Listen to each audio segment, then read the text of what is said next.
السلام علیکم ورحمۃ اللہ وبرکاتہ۔ معزز ناظرین، آپ حضرات کے سوالات زاد مسلم شریعہ ہیلپ لائن کو موصول ہو رہے ہیں،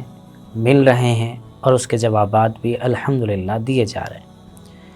ہمارے ایک ساتھی نے سوال کیا ہے، سوال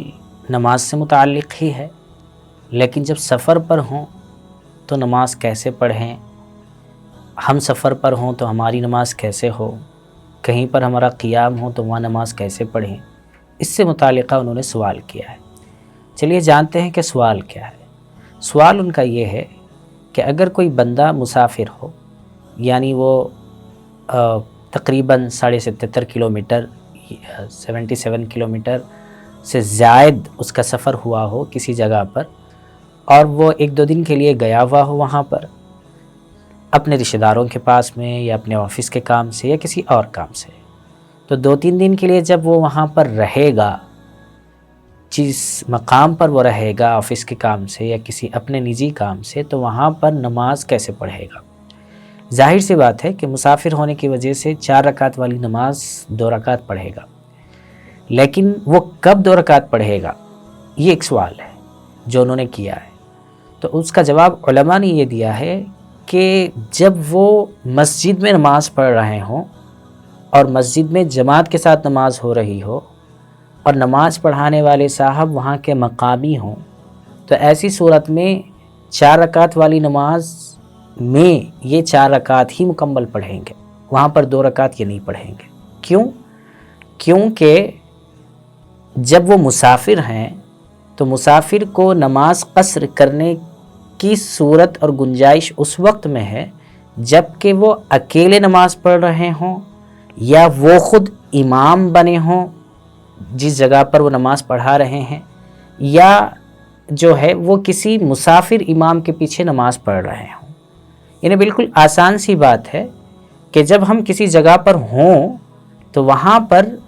نماز قصر اس وقت کر سکتے ہیں جب کہ ہم خود اکیلے نماز پڑھ رہے ہیں۔ مثال کے طور پر ہم گئے اور مسجد میں نماز ہو چکی تھی ظہر کی، تو اب جب ہمیں نماز پڑھنا ہے تو 4 رکعت والی ظہر اب ہم 2 رکعت پڑھیں گے۔ اور ایسے ہی ہم جس وقت میں مسجد میں پہنچے یا ہمارے ساتھ 8-10 افراد تھے، ان کے ساتھ ہم نے جماعت بنا لی اور ہمارے ساتھ جتنے لوگ تھے وہ سب مسافر تھے، تو اب اس میں سے ہمیں ہی امام بنا دیا گیا ہو تو ہم بھی مسافر اور پیچھے پڑھنے والے افراد بھی مسافر، تو وہاں پر 2 رکعت پڑھی جائے گی۔ ایسے ہی ہم کسی مسجد میں پہنچے، وہاں پر پہلے سے کچھ لوگ دوسری جگہ کے تھے اور وہ الگ سے جماعت بنا کے نماز پڑھ رہے تھے، تو وہ بھی مسافر تھے، تو ان کے پیچھے جب نماز پڑھی جائے گی تو وہ 4 رکعت والی نماز 2 رکعت پڑھی جائے گی۔ لیکن مقامی مسجد میں مقامی لوگوں کے ساتھ جب نماز پڑھنے کا موقع آئے گا تو اس وقت میں 4 رکعت والی نماز ان کے پیچھے 4 رکعت ہی پڑھی جائے گی۔ اور اگر مقامی مسجد میں مقامی لوگوں کے پاس کوئی ایسا بندہ نہیں ہے جو نماز پڑھا سکے اور انہوں نے آپ کو آگے کر دیا کہ آپ نماز پڑھائیں، جب آپ نماز پڑھانے والے ہوں گے تو اب آپ 4 رکعت نہیں پڑھائیں گے، 2 رکعت پڑھائیں گے، اور بقیہ 2 رکعت وہ لوگ اٹھ کر خود مکمل کر لیں گے۔ یہ مسئلہ اتنی وضاحت کے ساتھ میں آپ کے سامنے موجود ہے، تو یہ بات تو ہمیں معلوم ہوگی۔ اب آئیے اسی سے متعلق ایک سوال انہوں نے اور کیا ہے، وہ یہ ہے کہ کوئی شخص کسی مقام پر مسافر ہونے کی حالت میں نماز پڑھا رہا ہو، جیسے کہ ابھی ہم نے مسئلہ جانا کہ وہ 4 رکعت، جب وہ امام بنے گا تو 4 رکعت کی بجائے 2 رکعت ہی پڑھائے گا۔ تو اگر کسی کو امام بنا دیا گیا ہو کہ بھئی ایسا ہوتا ہے گاؤں دیہات میں، جب بندہ کہیں جاتا ہے اور امام صاحب کہیں چھٹی پر گئے ہوئے ہوں اور کوئی جو روزانہ نماز پڑھاتے ہیں وہ شہر سے کہیں گاؤں سے کہیں باہر دوسرے گاؤں گئے ہوئے ہوں، اب نماز کا وقت ہو رہا ہے، دیکھ رہے ہیں شہر ایک دوسرے کے کہ کون نماز پڑھائے گا، تو دیکھا کہ کوئی ایسا شخص آیا ہوا ہے جو شہر کا لگ رہا ہے اور ایسا بھی معلوم ہو رہا ہے کہ دین کی اس کو نالج ہے، تو لوگ کہتے ہیں کہ آپ نماز پڑھائیے۔ اب جب وہ نماز پڑھائیں گے تو وہ تو مسافر ہیں، تو وہ 4 رکعت والی نماز 2 رکعت پڑھائیں گے۔ جب وہ 2 رکعت نماز پڑھائیں گے تو بقیہ گاؤں کے لوگ یا مقامی لوگ، مقامی مسجد کے لوگ، جب نماز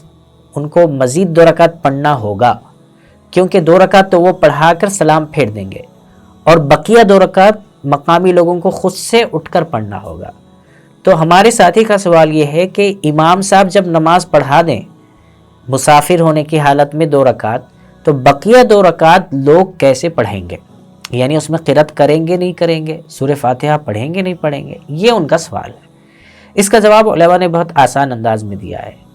کہ جب 2 رکعت امام مسافر نماز پڑھا کے اپنی نماز مکمل کر لے اور وہ اعلان کر دے کہ میں مسافر ہوں، اب آپ لوگ اپنی نماز مکمل کر لیں، تو بقیہ جو مقیم لوگ ہیں یعنی وہاں کے مقامی لوگ ہیں وہ اپنی 2 رکعت پڑھیں گے، لیکن اس میں سورہ فاتحہ یا کوئی ضم سورہ کی قرات نہیں کریں گے۔ یعنی جتنی دیر سورہ فاتحہ اور ضم سورت کو پڑھنے کا وقت جتنا لگتا ہے، جو ڈیوریشن ہے، اتنی دیر خاموش رہ کر اپنی نماز کو مکمل کر لیں گے اپنی 2 رکعتوں کے اندر۔ اس میں سورہ فاتحہ یا کسی اور سورت کی قرات نہیں کی جائے گی۔ اسی سے متعلقہ اور ایک مسئلہ اس کے ذیل میں آتا ہے جو ہم سب کو جاننا ضروری ہے، وہ کیا ہے کہ مسافر امام نماز پڑھا رہے تھے، 2 رکعت پڑھائیں گے ظہر کی، اور بقیہ پیچھے پڑھنے والوں کو جو مقیم ہیں مقامی لوگ ہیں وہ لوگ 4 رکعت پڑھیں گے، یہ تو مسئلہ کلیئر ہے۔ لیکن کوئی بندہ ایسے وقت میں آ کے نماز میں شامل ہوا جس میں اس کی 1 رکعت مسافر امام کے ساتھ مس ہو گئی ہو، تو اب وہ نماز کیسے پڑھے گا؟ اب اس کی گویا جو ہے 1 رکعت ہی اسے مسافر امام کے پیچھے نماز ملی ہو، تو وہ اپنی بقیہ نماز کیسے پڑھے گا؟ تو اس سلسلے میں علماء نے لکھا ہے کہ جب مسافر امام سلام پھیر دے اور بقیہ لوگ اپنی نماز مکمل کرنے لگیں، تو اب یہ جو صاحب ہے 1 رکعت جن کی چھوٹی تھی ان کو اب 3 رکعت پڑھنے ہیں، چونکہ مسافر امام کے پیچھے ان کو 1 ہی رکعت ملی تھی، اب ان کے 3 رکعت باقی ہیں، تو وہ 3 رکعت کیسے پڑھیں گے؟ تو اس میں علماء نے بات لکھی ہے کہ وہ اٹھ کر 1 رکعت میں سورہ فاتحہ اور ضم سورہ کی قرات کریں گے اور قاعدہ کریں گے، اور قاعدے کے بعد جو 2 رکعتیں رہیں گی اس میں وہ سورہ فاتحہ یا کسی قسم کی قرات نہیں کریں گے، خاموش نماز ادا کریں گے، ایسے جیسے کہ امام کے ساتھ پہلے سے جو لوگ شریک تھے نماز میں وہ لوگ جیسے 2 رکعت نماز مکمل کر رہے ہیں خاموش انداز میں، اسی انداز میں یہ بھی اپنی بقیہ 2 رکعت کو مکمل خاموشی کے ساتھ میں ادا کریں گے۔ صرف 1 رکعت جو امام کے ساتھ چھوٹی ہوئی ہے اس میں سورہ فاتحہ اور ضم سورہ کی قرات کریں گے۔ تو آپ حضرات کے سامنے آج 3 مسائل ہوئے ہیں۔ ایک مسئلہ تو کہ ہم خود مسافر ہوں تو ہمیں نماز قصر کب کرنا ہے اور مکمل کب پڑھنا ہے، تو ہم نے یہ بات بتا دی وضاحت کے ساتھ میں۔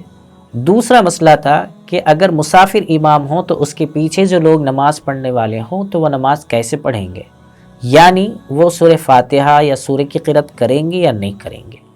اسی سے متعلقہ جو تیسرا مسئلہ تھا وہ یہ تھا کہ اگر کسی مسافر امام کے پیچھے کسی مقامی شخص کی 1 رکعت چھوٹی ہو تو وہ اپنی بقیہ 3 رکعت نماز کو کیسے پڑھے گا۔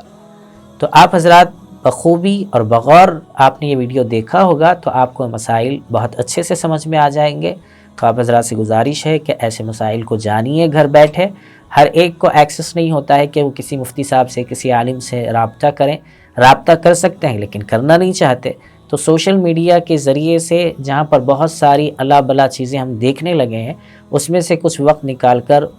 ایسے دینی مسائل کو معلوم کر کے اپنی نمازوں کو اپنی عبادتوں کو صحیح کرنے کی کوشش ہمیں کرنی چاہیے تاکہ ہم اپنی عبادتوں کو صحیح طور پر انجام دے سکیں۔ اللہ تعالیٰ سے دعا ہے کہ کہنے اور سننے سے زیادہ عمل کی توفیق نصیب فرمائے۔